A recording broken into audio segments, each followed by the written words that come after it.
محترم اساتذہ کرام، مہمانان گرامی، عزیز اسٹوڈنٹس، السلام علیکم۔ علامہ اقبال کے حوالے سے ان کی یاد میں یہ شاندار پروگرام اسپائر کالج میں انعقاد پذیر ہے۔ آج کے اس پروگرام میں آپ اسٹوڈنٹس جس محبت سے شریک ہیں، یہ اس بات کا اظہار ہے کہ علامہ اقبال کی فکر، علامہ اقبال کا کلام آج بھی ہمارے دلوں میں زندہ ہے، اور طالب علم اسی طرح علامہ اقبال سے محبت اور عقیدت کا اظہار کر رہے ہیں۔ ہم لوگ تو سننے والے ہیں، اور آپ بچے یہاں پر آ کر کلام پیش کر رہے ہیں۔ آپ کا آنا بہت بڑی بات ہے۔ ہم لوگ تو اس عمر میں اسٹیج تک آتے ہوئے بڑا مشکل پیش آتی تھی، اور بڑی ہمت کی بات ہے کہ آپ لوگ یہاں پہ آ رہے ہیں۔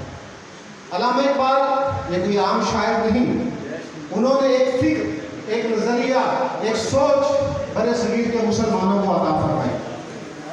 علامہ اقبال ہی وہ شخصیت ہیں کہ جنہوں نے برِ صغیر کے مسلمانوں کو سب سے پہلے ایک الگ وطن کا تصور، ایک الگ وطن کا نظریہ پیش کیا، اور اسی نظریے کی بنیاد پر 14 اگست 1947 کو پاکستان بارز وجود میں آیا۔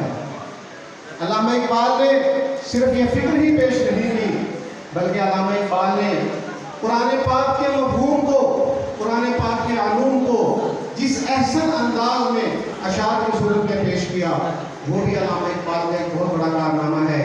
علامہ اقبال کا سارا کلام یہ قرآن پاک کی عملی تفسیر ہے، یہ قرآن پاک کی تشریح ہے، یہ قرآن پاک کی وضاحت ہے۔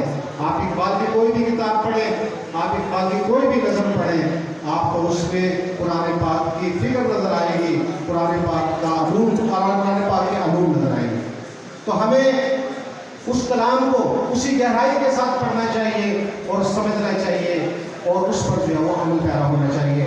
میں خراج تحسین پیش کروں گا یہ پاکستانی آرگنائزیشن کے سربراہ میرے بھائی محترم نعیم اقبال نعیم صاحب کو، اور اسپائر کالج کو کہ انہوں نے یہ شاندار پروگرام منعقد کیا۔ آپ تمام حضرات کا بے حد شکریہ۔ السلام علیکم۔